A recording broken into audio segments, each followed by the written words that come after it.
कुंभ राशि वाले मेरे मित्रों, आप सभी का बहुत बहुत स्वागत है मंथन भिंड यूट्यूब चैनल में। जुलाई के महीने में मंदिर में जाकर चुपचाप दान कर देना, यह एक छोटी सी चीज, और उसके बाद आप खुद भी आश्चर्य में पड़ जाएंगे कि आखिर आपकी किस्मत इतनी चमकदार कैसे हो सकती है, क्योंकि उसके बाद जो होगा वह आपको हैरान कर देगा। आपके जीवन की हर एक तकलीफ बिना किसी प्रयास, बिना किसी मेहनत के, बस आपके चाह लेने मात्र से ही अपने आप गायब होनी शुरू हो जाएगी। और हर वो चीज जो आप चाहते हैं, फिर चाहे वह करोड़ों की दौलत क्यों ना हो, संतान सुख क्यों ना हो, किसी का सच्चा प्यार ही क्यों ना हो, एक अच्छी नौकरी, घर मकान, या फिर अच्छा बड़ा व्यापार ही क्यों ना हो, सब कुछ आपकी ओर खिंचा चला आएगा। इस एक चीज में इतनी अधिक शक्ति है कि यह भयंकर से भयंकर दुर्भाग्य को भी सौभाग्य में बदल सकती है। तो आखिर क्या है यह चीज, और इसे मंदिर में दान करने के क्या नियम हैं, क्या शास्त्रीय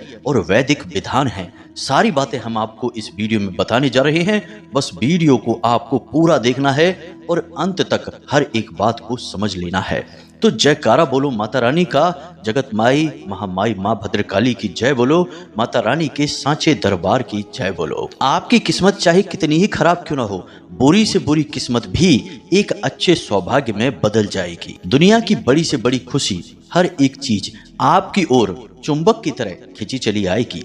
आपकी किस्मत हीरे मोतियों जैसी चमकने लगेगी और घोड़े के समान तेज भागने लगेगी। और ऐसा हम इसलिए कह रहे हैं क्योंकि इस एक चीज में इतनी अधिक शक्ति है कि यह देवी देवताओं की संपूर्ण सकारात्मक ऊर्जा को आपकी ओर मोड़ सकती है और उनकी संपूर्ण कृपा और आशीर्वाद आपको दिलवा सकती है।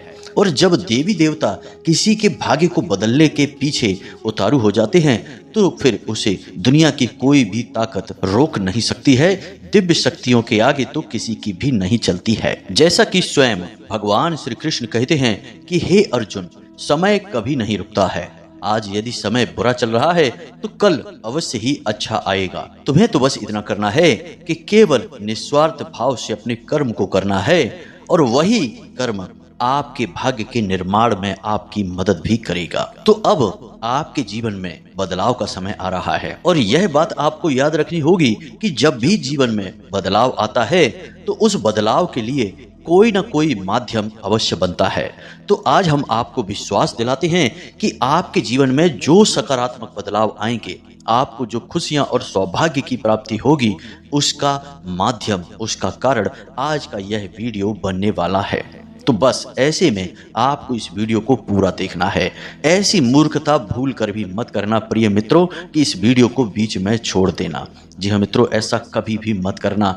आज के इस वीडियो को बनाने में हमने सच्चे मन से बहुत मेहनत की है। शास्त्रों की गहराई से खोजबीन करने के बाद, संपूर्ण ज्योतिषीय आकलन के बाद, आज के इस वीडियो में हम आपको जो बातें बताने जा रहे हैं वे बेहद ही गुप्त और बहुत ही शक्तिशाली हैं। आपको बस इन बातों पर पूरे विश्वास के साथ अमल करना है, और जैसा हम बताएंगे वैसा हर एक नियम का पालन करना है। फिर देखिए कैसे जीवन बदलता है। दोस्तों, भगवान श्री कृष्ण एक और बात कहते हैं कि हे पार्थ, विश्वास में बहुत अधिक शक्ति होती है। अगर विश्वास है तो वह बड़े से बड़े पर्वतों को भी अपने मार्ग से हिला सकता है, और यदि विश्वास नहीं है तो वह इस संसार के अस्तित्व को भी मिटा सकता है। तभी तो एक इंसान जब मन में दृढ़ विश्वास करके भगवान को पाने की कोशिश करता है तो भगवान को भी मजबूर कर देता है दर्शन देने के लिए। और वहीं जब एक इंसान विश्वास खो देता है तो वह आत्महत्या जैसे कुकृत्य को भी करने से पीछे नहीं हटता, यानी कि जीवन के अस्तित्व को ही समाप्त कर देता है। सारा खेल विश्वास का है। तो आज आपको भी विश्वास बनाकर रखना होगा कि आज के इस वीडियो को देखने के बाद 100% गारंटी के साथ आपका जीवन बदल जाएगा। और फिर आपके ऊपर माता रानी की कृपा और आशीर्वाद तो है ही, क्योंकि हम जो भी बातें आपको बताते हैं उन सभी बातों में कहीं ना कहीं माता रानी की अनुभूतियां, उनका आशीर्वाद, उनकी कृपा अवश्य ही शामिल रहती है। तो बस वीडियो को पूरा देखिए, बातों को अच्छी तरह से समझिए और अपने जीवन को अपने हाथों से ही बदल डालिए। जी हाँ मित्रों, और यह वर्षों में नहीं, महीनों में नहीं, कुछ ही दिनों में होगा। तो बस चलिए आज के इस वीडियो की शुरुआत करते हैं। लेकिन इससे पहले आपसे एक निवेदन है कि माता रानी की कृपा और आशीर्वाद आपके ऊपर बनी रहे, इसके लिए आपको सच्चे दिल से, सच्चे मन से, भक्ति भाव के साथ माता रानी का आभार व्यक्त करना ही होगा। तो कमेंट बॉक्स में लिखिए, जय मां भद्रकाली कृपा करो। माता रानी आपके ऊपर पूरी कृपा और आशीर्वाद बनाए रखेंगी। मित्रों, याद रखना, वैसे तो सभी हम और आप और इस संसार का हर एक जीव माता रानी के ही बच्चे हैं, लेकिन आपने भी देखा होगा कि यदि किसी के 3 बच्चे हैं तो उनमें से एक बच्चा बहुत अधिक लाडला होता है। 2 बच्चों से भी प्रेम होता है, परंतु एक से कुछ ज्यादा ही हमदर्दी और प्रेम होता है। इसका कारण यह होता है कि वह बच्चा भी अपनी माँ से, अपने पिता से अधिक प्रेम करता है, उन्हें रिझाने के लिए अधिक प्रयास करता है। तो ठीक इसी प्रकार माता रानी के सभी बच्चे हैं, हम और आप, लेकिन उनके लाडले बनने के लिए हमें अधिक प्रयास करने होंगे, थोड़ा उन्हें रिझाना होगा। और जब हमारे प्रयास अधिक होंगे तो हमारे पास माता रानी का प्रेम और आशीर्वाद भी अधिक होगा ही। यह सब कुछ प्रेम और विश्वास के ऊपर ही तो है। और जैसे जैसे माता रानी के ऊपर आपका विश्वास, प्रेम गहरा होता जाएगा, आपके जीवन में हर एक कष्ट अपने आप समाप्त होता चला जाएगा। अब इसी के साथ साथ माता रानी के इस तुच्छ दास का आपसे एक छोटा सा निवेदन और है कि यदि आप इस चैनल पर पहली बार आए हैं तो आप इस चैनल को सब्सक्राइब अवश्य कर लें। बगल में जो घंटी का निशान है उसे भी अवश्य दबा ही दें। ऐसा करके आप हमारे और माता रानी के दिव्य परिवार के सदस्य बन जाएंगे। फिर जब आप परिवार के सदस्य हैं ही तो फिर हम जो भी पूजा पाठ, आराधनाएं, साधनाएं माता रानी की सेवा में करते हैं, उन सब का कहीं ना कहीं कुछ न कुछ अंश, हिस्सा आपको भी अवश्य प्राप्त होगा, क्योंकि परिवार में तो सारी चीजें बराबर बांटी जाती हैं। तो चलिए जल्दी से चैनल को सब्सक्राइब करिए, फिर आगे बढ़ते हैं। तो अब दान का महत्व कितना अधिक है, यह आपको समझाने के लिए शास्त्रों के अनुसार थोड़ा सा इसका विधान आपको बता देते हैं। तब आपको पता चलेगा कि दान करने से कितने बड़े बड़े कार्य किए जा सकते हैं। तो हमारे जो हिंदू धर्म है इसमें 4 युगों का वर्णन मिलता है। सबसे पहले सतयुग, फिर त्रेता, फिर द्वापर, फिर कलयुग। तो जो सतयुग होता है उसमें धर्म के 4 स्तंभ होते हैं, या यूं कहें कि पैर होते हैं, जिनका पालन करके भगवान को प्राप्त किया जा सकता है। और वे स्तंभ हैं सच्चाई यानी सत्य, उसके बाद तपस्या यानी तप, उसके बाद अनुष्ठान और उसके बाद दान। अब इसके बाद आता है त्रेता युग। त्रेता युग यानी कि 3 खंभों वाला युग, इसलिए इसे त्रेता कहते हैं। तो त्रेता युग में एक खंभा कम हो जाता है यानी सच्चाई हट जाती है, अब रह जाता है तप और अनुष्ठान और दान। इसके बाद आता है द्वापर युग यानी 2 खंभों वाला युग, यानी 2 कार्य करके भगवान को प्राप्त कर सकते हैं, एक अनुष्ठान और दूसरा दान। इसके बाद आता है कलयुग। यह कलयुग ऐसा युग है जिसमें कि धर्म के पास सिर्फ एक ही पैर या एक ही खंभा है और उस खंभे का नाम है दान। जी हाँ मित्रों, अब आप समझिए कि दान कितना शक्तिशाली है और दान करने से हम क्या क्या हासिल कर सकते हैं और भगवान को कैसे प्रसन्न कर सकते हैं। लेकिन अब आज के समय में तो हमें ऐसा लगता है जैसे कि इस भयंकर कलयुग में दान का खंभा भी हिल चुका है, क्योंकि लोग दान को भी बिजनेस बना चुके हैं, दिखावे की, प्रचार की सामग्री बना चुके हैं। दान करते हैं थोड़ा सा और दिखावा इतना ज्यादा कर देते हैं कि जैसे यही सबसे बड़े धर्मात्मा दानवीर कर्ण हैं। यानी कि कोरा आडंबर है, 100 रुपए का दान करके 1000 रुपए की पब्लिसिटी और पब्लिक की सिंपैथी हासिल कर लेने का व्यापार बन गया है। तो ऐसा दान आपको नहीं करना है, किसी को भी नहीं करना है। यह दान तो पाप का भागी बना देता है। तो हमने आपको ये सारी बातें इसलिए बताई हैं कि ना केवल आपको ज्योतिष बल्कि साथ ही साथ धर्म का भी ज्ञान होना बहुत आवश्यक है। मित्रों, याद रखना कि ज्योतिष भी आध्यात्म की ही एक धारा है। बिना आध्यात्म के ज्योतिष बिल्कुल वैसा ही है जैसे किसी इंसान के संपूर्ण स्वस्थ शरीर में आंखें और कान ना हो। यानी कि ना तो ज्योतिष फिर कुछ देख सकता है और ना ही कुछ सुन सकता है। यदि धर्म उसके साथ है तो उसे सही दिखाई भी देगा और सही सुनाई भी देगा और वह सही फैसले लेकर भविष्यवाणियां भी कर सकता है। जी हाँ मित्रों, इसलिए हम आपको समय समय पर धर्म से जुड़ी बातें भी बताते रहते हैं। अलग अलग पुराणों और वेदों से लिए गए व्याख्यान भी समझाते रहते हैं।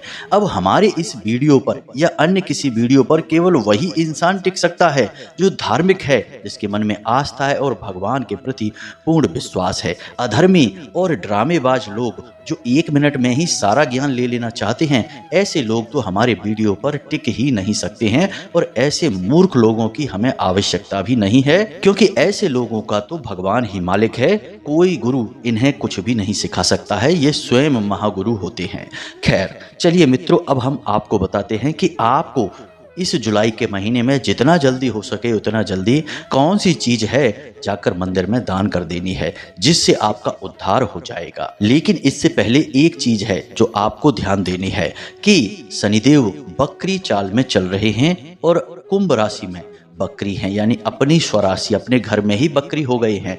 अब वैसे तो शनिदेव की दृष्टि ही बकरी होती है और बकरी का मतलब होता है तिरछा या फिर नकारात्मक। जी हाँ मित्रों, तो जब शनिदेव की दृष्टि भी बकरी है और चाल भी बकरी हो चुकी है, यानी कि शनिदेव के जो दुष्परिणाम हैं वे और भी खतरनाक हो चुके हैं। तो अब ऐसे में आपको कुछ जरूरी सावधानियां हैं जो जरूर से जरूर अपने जीवन में शामिल कर लेनी हैं।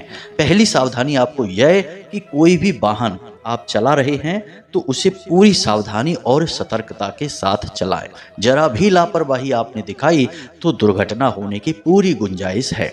भारी मशीनरी का प्रयोग करते हैं, किसी कारखाने में हैं तो मशीनरी को पूरी सतर्कता के साथ प्रयोग करें, अन्यथा कोई हादसा हो सकता है। इसी के साथ साथ महीने की कुछ तारीखें हैं और कुछ दिन हैं। इन दिनों और तारीखों पर आपको किसी भी प्रकार का कर्जा नहीं लेना है, ना ही देना है और ना ही किसी प्रकार का खर्चा करना है। जी हाँ मित्रों, कैसा भी खर्चा हो, घर गृहस्थी का ही खर्चा हो तो आप इन तारीख और दिनों को टाल दें, उसके बाद खर्चा करें तो आपके लिए हितकर होगा। यह एक बहुत बड़ी जानकारी है मित्रों, और हम जो आपको बता रहे हैं ऐसा कोई आपको पूरे YouTube पर नहीं बता सकता है।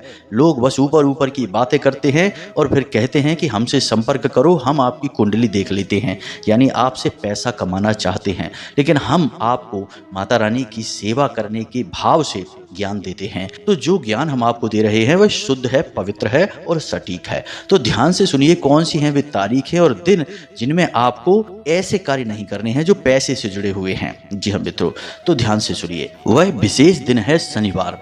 और तारीख की बात कर लेते हैं तो महीने की 8 तारीख, 17 तारीख और 26 तारीख, इन 3 तारीखों को आपको बचाना है। कोई विशेष डील नहीं करनी है, कोई भी किसी से पैसे का लेन देन नहीं करना है, कोई भी महत्वपूर्ण जरूरी कार्य इन दिनों पर नहीं करना है, इन्हें आपको टाल देना है। अब इसी के साथ साथ कुछ और छोटी छोटी चीजें हैं लेकिन इनके प्रभाव बड़े रहेंगे। आप समझिए, लोहे की कोई भी चीज किसी को भी ना प्रयोग के लिए दें और ना ही दान करें। काले रंग के अपने कपड़े, अपने प्रयोग के सामान यानी जूते हैं, कपड़े हैं, जो भी कुछ आप काले रंग की वस्तु प्रयोग करते हैं किसी को भी ना दें, ना दान करें। जी हाँ मित्रों, वैसे भी हम आपको बता दें कि हमारे हिंदू धर्म में दान का जो विधान है वह मंदिर से जुड़ा हुआ है, यानी कि भगवान के सामने जो दान किया जाता है वही दान होता है। यदि आप कहीं भी सड़क के किनारे, बाजार में किसी को कुछ दे देते हैं तो वह आपकी इंसानियत है, लेकिन धर्म की नजर में वह श्रेष्ठ दान नहीं कहा जाएगा। हाँ, इससे यह तो हो जाएगा कि आपकी इंसानियत उत्तम है, आपके अंदर मानवता के प्रति प्रेम और दया है, तो भगवान की कृपा आपको मिलेगी। लेकिन दान के सही नियम और विधान तो केवल मंदिर में दान करने से ही जुड़े हैं। तो बस इन सावधानियों को आप बनाकर चलें। अब एक बात हम आपको यहाँ पर और बता दें कि शनिदेव जब बकरी होते हैं तो राहु केतु बहुत ज्यादा सक्रिय हो जाते हैं, यानी कि राक्षस ग्रह शनिदेव की इसी वक्र दृष्टि का इंतजार करते हैं, वक्र चाल का भी इंतजार करते हैं। तो ऐसी अवस्था में राहु आपके ऊपर बुरा प्रभाव डाल सकते हैं, यानी कि आपको नकारात्मक चीजों में, नेगेटिव लोगों के पास बैठने में मजा आने लगेगा, गलत कार्य की तरफ आपका आकर्षण बढ़ने लगेगा। कोई आपको जरा सा भी ऑफर देगा और आप शराब पी सकते हैं, जुआ खेल सकते हैं, गलत से गलत कार्य को भी कर सकते हैं। आपको इसमें कुछ भी गलत या बुरा समझ में नहीं आएगा। यह राहु का प्रभाव रहेगा। दूसरा कि किसी के जरा सी सलाह पर आप बड़ी से बड़ी रकम इन्वेस्ट कर सकते हैं, नए व्यापार की शुरुआत कर सकते हैं, पुराने व्यापार को बंद कर सकते हैं, या ऐसा भी हो सकता है कि आप अपनी चल रही अच्छी खासी नौकरी को छोड़कर किसी नए व्यापार को करने का प्लान बना सकते हैं। अभी हम आपको बता दें कि 139 दिनों तक आपको, जब तक शनि की बकरी चाल है, किसी भी प्रकार के नए व्यापार बिजनेस के बारे में सोचना भी नहीं है। जी हाँ मित्रों, शनिदेव की बकरी दृष्टि और बकरी चाल में यह बहुत अधिक होता है। लोग जिस कार्य को कर रहे होते हैं उसी कार्य में उनकी रुचि कम हो जाती है, मजा नहीं आता है। उन्हें लगता है कि अब इस कार्य में कुछ नहीं रखा है, इसे बंद करके कुछ नया काम शुरू कर लेते हैं, लेकिन यह उनकी बहुत बड़ी गलती होती है। वहाँ भी उन्हें धोखा, परेशानी ही मिलेगी। इसलिए ऐसा आपको नहीं करना है अभी फिलहाल के लिए। राहु के दुष्परिणामों से बचने के लिए आपको क्या करना है? पहली चीज, आप जिस घड़ी को पहनते हैं वह घड़ी गोल डायल की होनी चाहिए। मित्रों, आजकल फैशन आ गई है तो लोग चौकोर डायल की घड़ी पहनने लगे हैं, लेकिन आप खुद ही समझिए कि समय एक चक्र में चलता है और घड़ी पुराने जमाने से अब तक गोल डायल की ही हुआ करती हैं। लेकिन अब फैशन आ गई है तो कुछ भी कर सकती हो, गोल चीज को भी चौकोर बना लोगे और चौकोर चीजों को गोल बना लोगे, तो क्या इससे हमारी जो ऊर्जाएं हैं वो तो नहीं बदल जाती? तो समय की जो ऊर्जा है वह गोलाकार चक्र में भ्रमण करती है। तो आपको सही समय का लाभ प्राप्त करना है, जो कि राहु देव आपको दिला सकते हैं। तो वह तभी होगा जब आप घड़ी ऐसी पहने जो गोल डायल की हो। दूसरा, कि कोई भी इलेक्ट्रॉनिक सामान जो आपके घर में पड़ा है और यदि वह खराब हो चुका है तो उसे तुरंत निकाल कर बाहर फेंक दें, कबाड़ी वाले को दे दें, या फिर आप उसे सही करवा दें, ठीक करवाकर अपने घर में रखें। तीसरा, आपके घर की छत यदि गंदी रहती है, उस पर धूल मिट्टी जमा रहती है या उस पर कबाड़ का सामान पड़ा रहता है, उसे उठाकर घर से बाहर फेंक दें। आप राहु का प्रेम जीत सकते हैं, दिल जीत सकते हैं, यदि आप अपने कबाड़ का सामान किसी कबाड़ी वाले को देते हैं और उससे जो रुपए आपको प्राप्त होते हैं उस रुपए से आप हनुमान जी के मंदिर में जाकर चोला चढ़ा देते हैं। जी हाँ मित्रों, मानकर चलिए कि आपके घर में जो कबाड़ का सामान है, इलेक्ट्रॉनिक सामान है, लोहे का, प्लास्टिक का, जो भी है, आपने उसे बेच दिया कबाड़ी वाले को। अब उससे आपको जो पैसे मिले, मानकर चलिए कि 50 रुपए आपको प्राप्त हुए, तो उस 50 रुपए से आप हनुमान जी के मंदिर में जाकर यदि चोला चढ़ा देते हैं, प्रसाद चढ़ा देते हैं, तो इससे राहु देव आपसे इतने प्रसन्न होते हैं कि वे आपको तुरंत आकस्मिक लाभ दिलाना शुरू करते हैं। इस उपाय को आप एक बार हमारे कहने से करके अवश्य देखना। हम गारंटी देते हैं कि आप खुद हमें कमेंट करके धन्यवाद बोलेंगे कि गुरुजी आपने बहुत मजबूत शक्तिशाली उपाय हमें बता दिया है। याद रखना कि जिसको राहु मारे उसे फिर कोई न तारे, और जिसको राहु तारे उसे फिर कोई न मारे। राहु में बहुत अधिक शक्ति होती है। याद रखना कि यह वही राहु है जिसे हनुमान जी का आशीर्वाद प्राप्त है, जिसे भोले बाबा का आशीर्वाद प्राप्त है, और जिसने अमृत पिया है, यानी कि वह देवताओं की श्रेणी में आ चुका है। तो इसे आप हल्के में ना लें। कोई आपसे कहे कि राहु तो छोटा सा ग्रह है, ये कर लो, वो कर लो, ऐसा उपाय वैसा उपाय, नहीं मित्रों, हल्के में मत लेना। राहु आपको बहुत कुछ दे सकता है, रंक को राजा और राजा को रंक बना सकता है। तो अब ध्यान से सुनिए कि आपको कौन सी वह चीज है जो मंदिर में दान करनी है और उससे आपको कैसे कैसे लाभ प्राप्त होंगे, उसके नियम क्या हैं, विधान क्या हैं। तो मित्रों, सबसे पहली बात आप समझिए कि जुलाई के इस पूरे महीने में शनिदेव बकरी चाल तो चल ही रहे हैं, साथ ही साथ मंगल भी आपकी राशि पर भारी है, और राहु तो हैं ही शनिदेव का साथ देने के लिए। अब शनि, राहु और मंगल तीनों को एक साथ आपको प्रसन्न करना है। तीनों प्रसन्न हुए तो आपको रातों रात माला माल करेंगे, और अप्रसन्न हुए तो मिट्टी में मिला देंगे। तो इसके लिए आपको हम बताते हैं एक बहुत ही शक्तिशाली चीज, और इसे आपको दान करना है हनुमान जी के मंदिर में। जी हाँ मित्रों, तो यह एक चीज असल में एक कंप्लीट पैकेज है, यानी कि एक सामग्री का पूरा बंडल बनेगा। तो क्या क्या चीजें इसमें शामिल होंगी, इन्हें आप ध्यान से समझिए। सबसे पहली चीज, एक माचिस का पूरा बंडल आप लीजिए, जिसमें कि 10-15 माचिसें शामिल हों। इसी के साथ साथ 5 आसन और 5 हनुमान चालीसा की किताबें और थोड़ा सा लाल सिंदूर। जी हाँ मित्रों, जो हनुमान जी पर चढ़ता है, जिसे लोग अपने माथे पर लगाते हैं। इन चीजों को आपको शनिवार के दिन हनुमान जी के मंदिर में जाकर दान कर देना है। जी हाँ मित्रों, अब इस दान से आपको क्या लाभ होगा इसे भी आप समझिए कि जब आपके द्वारा रखी गई माचिस, आपके द्वारा रखा गया सिंदूर, आपके द्वारा रखी गई किताबें और आसन मंदिर में प्रयोग होंगे तो जितने भी लोग मंदिर में आएंगे वे जो चालीसा का पाठ करेंगे वह आपकी किताब होगी, जो आसन पर बैठेंगे वह आपके द्वारा दिया गया आसन होगा, जिस माचिस से दीपक जलाएंगे वह माचिस भी आपने दान की है। यानी कि मंदिर में जितने भी लोग आएंगे और जितने भी पूजा पाठ क्रिया करेंगे उस सब क्रिया में कहीं ना कहीं आंशिक रूप से आपकी भागीदारी रहेगी। इसी के साथ साथ आप कम से कम 3 झाड़ुएं भी मंदिर में दान करते हैं। यह भी बहुत ज़्यादा शक्तिशाली क्रिया है। इससे माता लक्ष्मी बहुत अधिक प्रसन्न होती हैं। तो मंदिर में जो सफाई होगी उसमें भी आपकी भागीदारी हो गई। अब आपने मंदिर में चारों तरफ हर एक क्रिया में अपना हिस्सा, अपनी भागीदारी नियुक्त कर ली है। तो अब आपके ऊपर हनुमान जी की चारों तरफ से कृपा आएगी और जब हनुमान जी की कृपा आपके ऊपर आएगी तो फिर कितनी ही बुरी परिस्थिति हो, कितना ही नकारात्मक परिणाम, नकारात्मक भाग्य आपका चल रहा हो, वह क्षण भर में सौभाग्य में बदल जाएगा। तो अब आपको यह जो दान है यह आप किसी भी शनिवार के दिन जाकर कर सकते हैं या फिर जुलाई के पहले दिन भी आप कर सकते हैं। दिन का ऐसा कोई विशेष नियम नहीं है, लेकिन इस दान को करते समय कुछ चीजों का आपको ख्याल रखना होगा। सावधानियां हैं, जैसा कि हमने शुरुआत में कहा था कि दान को आपको प्रचार नहीं करना है। हमारे हिंदू धर्म में दान के बारे में ऐसी कहावत है कि एक हाथ से दान दिया तो दूसरे हाथ को भी पता नहीं लगना चाहिए। कहने का मतलब यह है कि आपका कितना ही कोई सगा संबंधी क्यों ना हो, जीवन साथी ही क्यों ना हो, आपने जब दान किया तो उसके बारे में किसी से कोई चर्चा नहीं, किसी को भनक नहीं। चुपचाप जाकर आप इस कार्य को करके आएंगे और भूल जाएंगे। जब आप इस क्रिया को इस तरह करेंगे तभी यह क्रिया फलित होगी।